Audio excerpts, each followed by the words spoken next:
All right, Coach, season opening win. It's always good to win, especially to start the year. 48-7, looked dominant on the scoreboard. I know we talked at halftime. You wanted to clean some things up. Do you feel like your team was able to do that in the second half? Yeah, I did think we came out and took control of the game, running the football, which was good to see because we were very inconsistent with that in the first half. I just thought we didn't play critical downs well.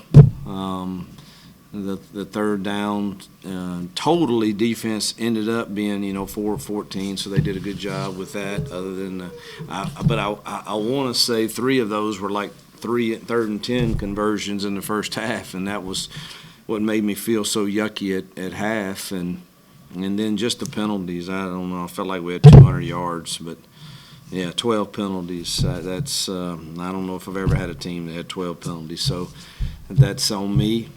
And I've got to get that cleaned up, or that will haunt you in close games. And so, all in all, we took care of the football, and I thought they were a physical, really, really good, solid FCS team. I think they're going to win some games. So, again, pleased that we won, pleased that we had our crowd back, and our student section and fans. It was so good to see them.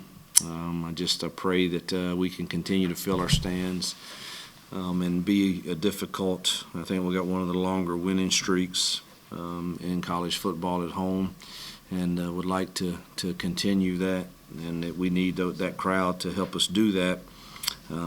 It's great to win and still know you didn't play your best and feel like you have their attention to get them better. So we'll learn a lot about our leadership next week and how they respond to us being critical of the play where it's needed. Yeah, it's 12 straight wins at home now. That is a new school record going back to 2019. So when you look at the play from Brody Brum to lead off the second half there, that return, did that kind of jumpstart things in a way that you needed? There's no doubt. It certainly was a great play by him. Give credit to Coach Burns, and they worked that stuff, particularly when you're playing a team. We knew that they were not going to kick it deep to us.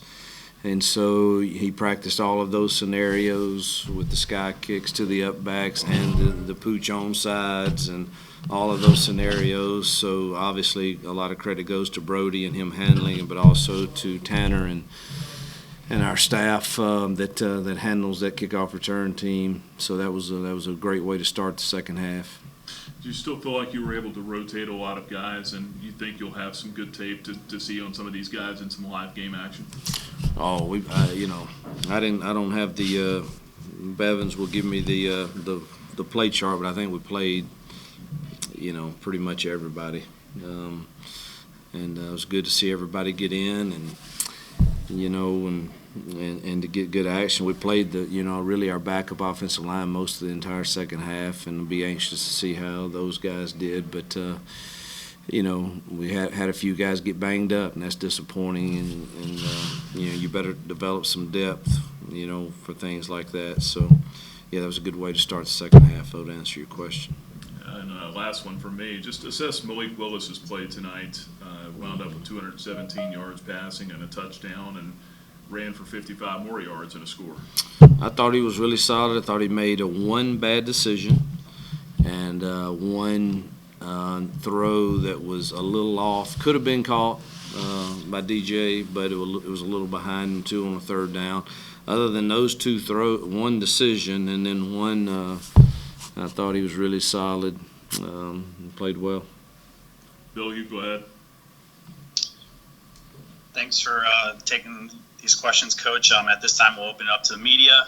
We'll start with Damian Sorlett from the News in Advance. Damian, go ahead. Hugh, when you look at that final drive of the second half and Malik's ability to use his feet when you hadn't asked him to run much throughout the first half, how big was that for him to improvise and really get the offense going after a couple of drives where you guys were stagnant and some of those inconsistencies you talked about during training camp were kind of creeping up again? Yeah, I really thought we lost momentum when we missed the field goal. We got an unfortunate holding call that put us behind the chains in the red zone, and but you still got to come away with 3 points, and when you do, you're up 3 scores, and your momentum continues, and we didn't execute it well at all in our field goal unit team for 2 times, and those are points that keep the momentum going, and so the last drive, it was, he made the right decision. We had 2 draw calls with options to throw first, and the line blocking a quarterback draw, and he made the right decisions on those. On the touchdown run, we kind of cleared it out. We went formation in the boundary and ran our receivers off, and he had the option to throw it to one of those guys on an option route, but if he was not there, we thought we'd have a lot of grass out there. So he made good decisions on that also. I wanted to follow up on one point you made about being banged up. I saw Damian Bounds started left guard but didn't play again the rest of the game. Was he one of the guys that got banged up? He was. First drive, I think. High ankle sprain there. I don't know. We'll see tomorrow.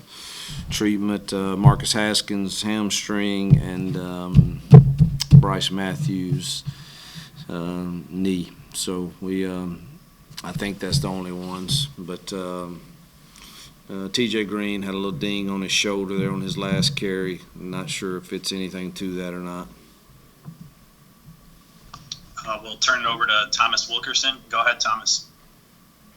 Hi, Coach. Thomas Wilkerson, 90.9 for Life. What can you say to get the Bulls back on track in the second half? I don't know that I said anything. We went in and we talked about what they were doing to us and how they pretty much made a decision that they were going to play us, like FIU did last year, and what we had to do to try to combat that. And we had good throws early on that we got significant plays out of, and obviously it was just a matter of us taking back momentum and making sure that the run plays that we called early in the second half, that we weren't short numbers with the way they were playing us. So we went a lot of 12 personnel, and it was efficient for us in the second half. But it wasn't. Again, I just thought we'd lost momentum and kind of relaxed some almost when it was 14-0. We drive right back down. We missed a little field goal, and then we were flat for one possession after that, and. Luckily, we were able to get one in right before half. But then, second half, I thought we were pretty efficient except for the penalties. Last question. John Manson, Sea of Red. Go ahead.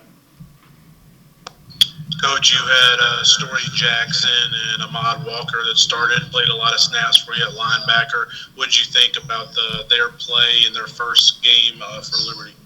Very hard for me to tell. Until I watched the film. I mean, listening on the headsets, I didn't hear that they were out of position an enormous amount.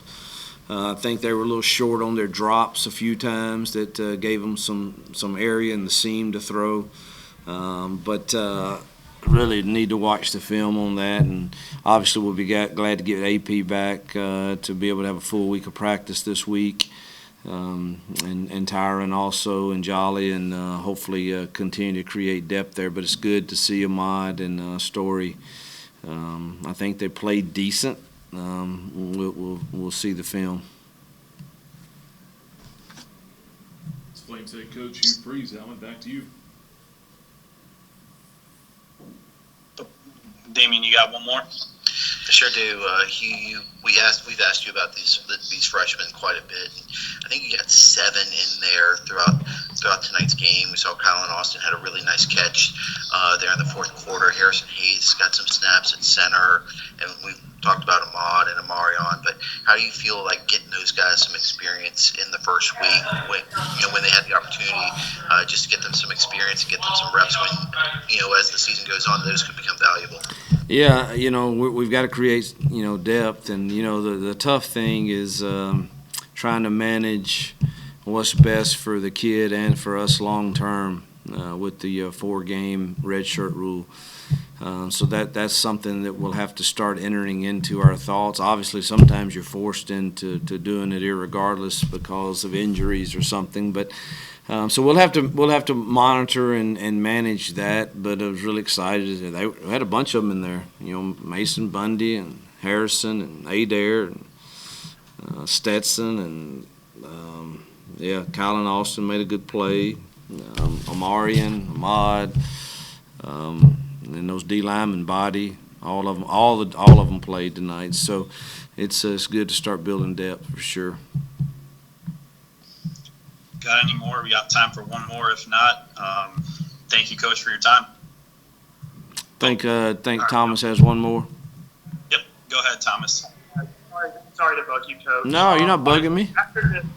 After this incredible game, how do you get mentally prepared to go on the road against Troy?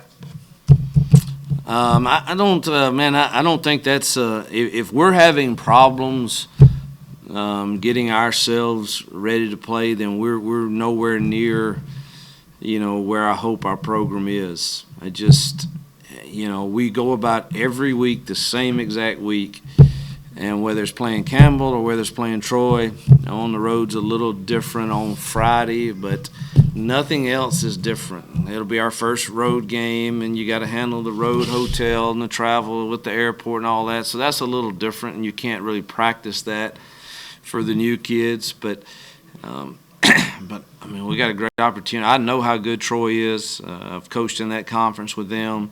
I know their coach extremely well. He's a friend of mine, and he will be very athletic. And they've got some good transfers, and it will be a tall task for us, and we can't have 12 penalties and win that game. But as far as getting them prepared, they better show up Monday ready to go, just like we always do, and we try to win each day in preparation, and our chances go up of winning when we do that.